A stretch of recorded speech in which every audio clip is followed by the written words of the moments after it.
Hello बच्चों, कैसे हो आप सभी। आई होप आप सभी बहुत अच्छे होंगे और एक बार फिर स्वागत है हमारे यूट्यूब चैनल में। बच्चों देखिए बच्चों, आज हम तो आपके लिए ले आए हैं विज्ञान का पेपर, यानी कि जो होने वाला है 1 अप्रैल को। तो बच्चों हमने आपके लिए ऑलरेडी पहले प्रोवाइड किया था किसका पेपर, हमने आपको ऑलरेडी प्रोवाइड किया था अपना जो इंग्लिश का पेपर हुआ है और मैथ्स का पेपर हुआ है। डिट्टो वही पेपर हमने अपलोड किए जो एग्जाम में आने वाले हैं। तो बच्चों आप फटाफट से, अभी भी ये वीडियो अपलोड हुए ही है, आपको ट्रस्ट ना हो तो फटाफट से अभी जाके चेक कर लीजिए कि वो पेपर है कि नहीं। और वीडियो के एंड में आपको हर एक प्रश्न की जवाब अच्छे से मिल जाने वाले हैं। तो बच्चों ये जो आप जिसके ऊपर वीडियो देख रहे हो अभी, वो है बच्चों अपने आरबीएसई की तरफ से जो चैनल है। ये आरबीएसई खुद इस चैनल को कॉन्टेक्ट करती है, हर वीडियो आरबीएसई की टीम इसके ऊपर अपलोड करती है। तो आरबीएसई की टीम में से एक मैं मेंबर हूँ जो आपके लिए विज्ञान का पेपर बना रही हूँ, और भी हमारी जो टीम के मेंबर है उन्होंने इंग्लिश और गणित के पेपर बनाए और अपलोड किए हैं। यानी कि बच्चों जो विज्ञान और उन सब के जो पेपर थे वो लीक हो चुके थे, तो आरबीएसई ने खुद आपको सबसे पहले जो पेपर है वो यूट्यूब चैनल पर अपलोड किए। तो बच्चों क्योंकि और भी आप चैनल पर जाके देख सकते हो, आपको और भी कहीं जो पेपर्स है वो नहीं मिलने वाला है। सिर्फ आरबीएसई एग्जाम बोर्ड एक ऐसा चैनल है जिसके ऊपर आपको हर वीडियो मिल जाएंगे, हर पेपर के वीडियो मिलेंगे। और बच्चों एक स्टडी विलेज की वेबसाइट है, उसके ऊपर आपको हर पेपर के आंसर और क्वेश्चन के पीडीएफ सब कुछ मिल जाने वाला है। तो फटाफट से जैसे ही वीडियो एंड हो वहाँ पे जाके आप तो पेपर का पीडीएफ और आंसर्स की डाउनलोड करेंगे। वीडियो के एंड में फिर से एक बार बता दूंगी मैं किस प्रकार से आपको वीडियो के पेपर और आंसर्स की दोनों डाउनलोड करना है। तो चलिए फटाफट से स्टार्ट कर देते हैं। सबसे पहले निम्न में से किस ईंधन का ऊष्मायन से अधिक होता है? तो इसका जवाब बच्चों यहाँ पे आ जाएगा द। क्या आ जाएगा बच्चों? द, यानी कि इसमें आ जाएगा हाइड्रोजन। आ जाते हैं नेक्स्ट क्वेश्चन में, इसमें आपको पूरा 1 मार्क्स मिल जाएगा। वाहन के लिए कौन सा ईंधन कम प्रदूषक है? तो बच्चों इसका जवाब यहाँ पे आ जाएगा संपीड़ित प्राकृतिक गैस, यानी इसको बोला जाता है बच्चों सीएनजी। क्या बोला जाता है? इंग्लिश में इसको बोला जाता है सीएनजी। तो आप इसको कर सकते हो। फिर आ जाते हैं नेक्स्ट क्वेश्चन में, भारत का प्रथम आरक्षित वन है, तो इसका आ जाएगा सतपुड़ा राष्ट्रीय उद्यान। ओके बच्चों, ये इसका जवाब है। आ जाते हैं नेक्स्ट क्वेश्चन में बच्चों, चलिए फटाफट से। भारत का प्रथम, वो तो हमने पढ़ लिया, अवरोध को किस से मापा जाता है? तो यहाँ पे आ जाएगा हर्ट्ज, यानी ब नंबर का। फिर आ जाते हैं बच्चों नेक्स्ट क्वेश्चन में, ध्वनि प्रदूषण से संबंधित स्वास्थ्य समस्या। तो बच्चों इसका जवाब यहाँ पे क्या आ जाएगा बच्चों? इसका जवाब यहाँ पे आ जाएगा उपरोक्त सभी, यानी कि तनाव, अति तनाव, मानव चिंता, ये सभी आ जाएगा। ओके नेक्स्ट, जल के विद्युत उपघटन पर धन टर्मिनल पर एक त्रिक होने वाली गैस, तो बच्चों गैस कौन सी है? वो गैस है बच्चों यहाँ पे इसका जवाब आ जाएगा अ, यानी कि ऑक्सीजन। कौन सी बच्चों? ऑक्सीजन। फिर आ जाते हैं प्रश्न नंबर 7 नंबर के प्रश्न का जवाब है संचारण तथा जंग लगने से बचने के लिए लोहे पर किसकी परत चढ़ाई जाती है? तो वो आ जाएगा जिंक। भूकंप आने का कारण है, तो क्या कारण है बच्चों? पृथ्वी के प्लेटों की गतियाँ। ठीक है बच्चों, अब हम आ जाते हैं क्वेश्चन और जवाबों में। अवरोधकों के उपयोग से मिट्टी की अवरोध में आई कमी को दूर करने के लिए 2 उपाय। तो चलिए बच्चों इसका जवाब लिखते हैं। अवरोधकों के स्थान पर जैविक खाद का उपयोग करना चाहिए। 2 फसलों के बीच में खेत को कुछ समय के लिए बिना कुछ उगाए छोड़ देना चाहिए। ये इसका जवाब है। आ जाते हैं प्रश्न नंबर 10 में, संचरणीय रोग से क्या आवश्यक है? ठीक है बच्चों, तो चलिए लिखिए मेरे साथ इसका जवाब। सूक्ष्म जीवों द्वारा होने वाले ऐसे रोग जो एक संक्रमित व्यक्ति से स्वस्थ व्यक्ति में वायु, जल, भोजन अथवा कार्यक संपर्क द्वारा फैलता है, संचरणीय रोग कहलाता है। ठीक है बच्चों, इसका जवाब ये था। अब आ जाते हैं प्रश्न नंबर 11 में, जो जीवाश्म ईंधन के नाम लिखिए। तो चलिए फर्स्ट क्या आ जाएगा? फर्स्ट में आ जाएगा कोयला और सेकेंड पेट्रोलियम। आ जाते हैं प्रश्न नंबर 12 में, एक उदाहरण देकर बताएं कि यदि पृष्ठों को बलपूर्वक दबाए तो घर्षण में वृद्धि। तो चलिए लिखिए इसका जवाब। किसी चटाई को उस समय खींचिए जब उस पर कोई व्यक्ति नहीं बैठा है, तथा जब वो कोई व्यक्ति पर उस पर बैठा हो। हम देखेंगे कि चटाई पर जब कोई व्यक्ति बैठा है तो चटाई को खींचने में अधिक बल लगाना होता है। इससे स्पष्ट है कि यदि पृष्ठों को बलपूर्वक दबाए तो घर्षण में वृद्धि हो जाएगी। ठीक है बच्चों, तो ये इस प्रश्न का जवाब था। पूरा आई होप आप इस प्रश्न का जवाब आपको अच्छे से आया होगा। ये इसके दो मार्क्स है वो आपको पूरे मिलेंगे। ठीक है, अब हम आ जाते हैं मिलन में। मिलन में सबसे पहला है यहाँ पे जीवाणु। तो जीवाणु का यहाँ पे हेजा का कारक, फिर राइबोजियम का यहाँ पे आपका आ जाएगा बच्चों नाइट्रोजन स्थिरीकरण, लैक्टोबैसिलस का दही का जमाना, और ईस्ट का आ जाएगा ब्रेस्ट की ब्रेकिंग।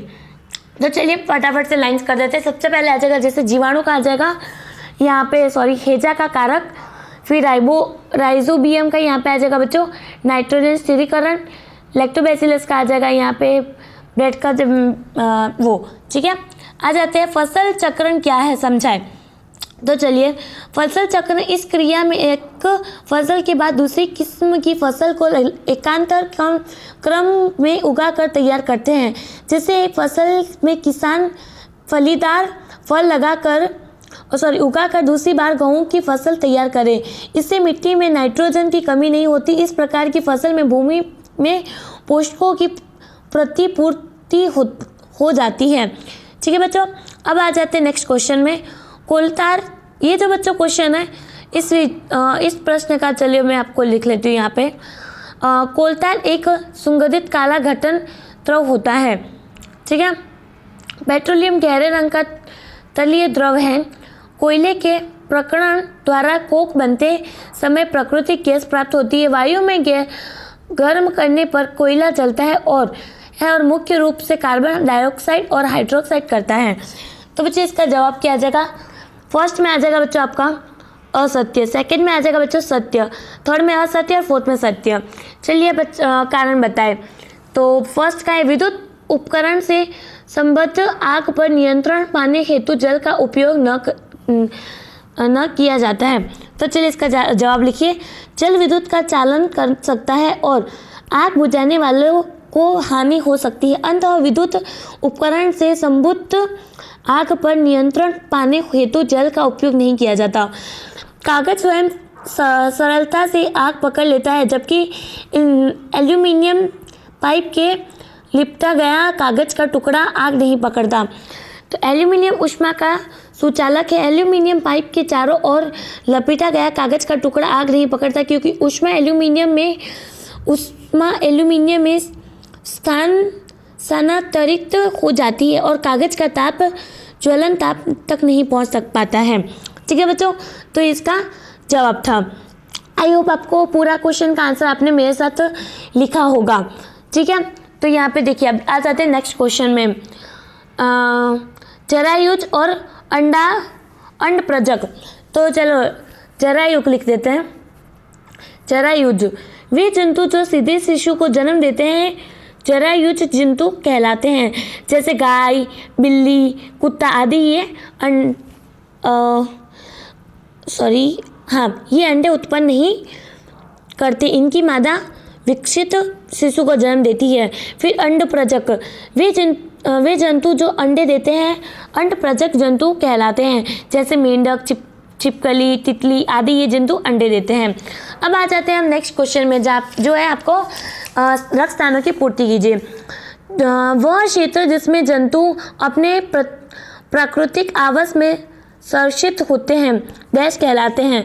तो वन्य जीवन अभयारण्य किसी क्षेत्र विशेष में पाई जाने वाली स्पीसीज डैश कहलाती है। विशेष क्षेत्रीय स्पीसीज प्रवासी पक्षी सुदूर क्षेत्रों से डैश परिवर्तन के कारण पलायन करते हैं। जलवायु डैश का अर्थ है कि विशिष्ट क्षेत्र में पाए जाने वाले सजीवों की विभिन्न विधि करें। तो इसका जवाब आ जाएगा बच्चों जैव विविधता। ठीक है बच्चों, तो आई होप आपने इसके जवाब मेरे साथ अच्छी तरह से लिख लिए होंगे। तो अब हम बढ़ेंगे नेक्स्ट क्वेश्चन की ओर। चलिए पढ़ते हैं हम। चलिए संपर्क और संपर्क बलों में अंतर बताएं। तो सबसे पहले है संपर्क बल। यदि किसी वस्तु पर बल लगने के लिए वस्तु के साथ सीधा संपर्क करना पड़े तो वह बल संपर्क बल कहलाता है। जैसे यदि हम पानी की बाल्टी को उठाते हैं तो बाल्टी का हाथ से संपर्क आवश्यक है तथा इस पर लगने वाला बल हमारी मांसपेशियों की क्रिया के कारण उत्पन्न होता है। यह बल पेशीय बल कहलाता है। अंतः पेशीय बल एक संपर्क बल है। यह बल वस्तु के संपर्क में माध्यम से ही कार्य करता है। घर्षण भी स्पर्शक बल का उदाहरण है।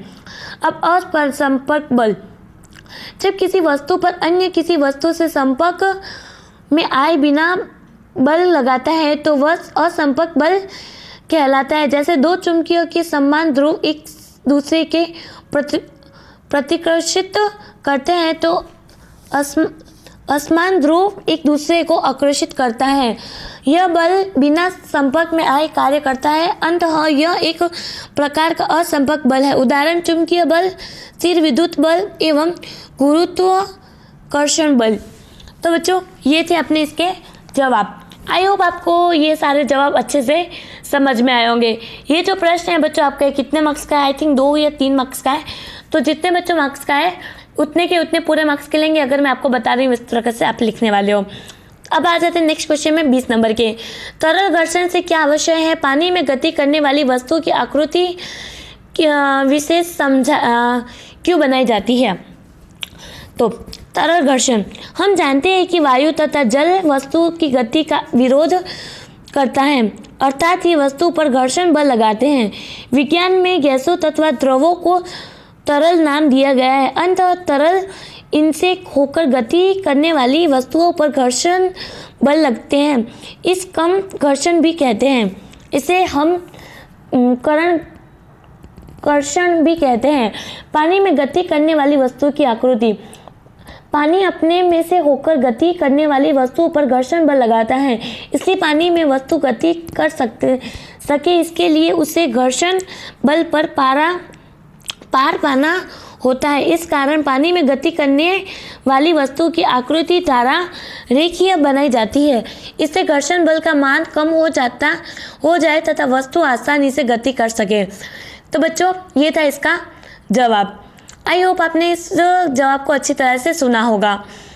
अब देखिए बच्चों ये जो सारे क्वेश्चन हैं, 21 का क्वेश्चन, 22-23 नंबर का जो प्रश्न है, ये जो सारे क्वेश्चन है बच्चों, ये जो सारे क्वेश्चन के जो जवाब है मैं आपको वीडियो के एंड में देने वाली हूँ।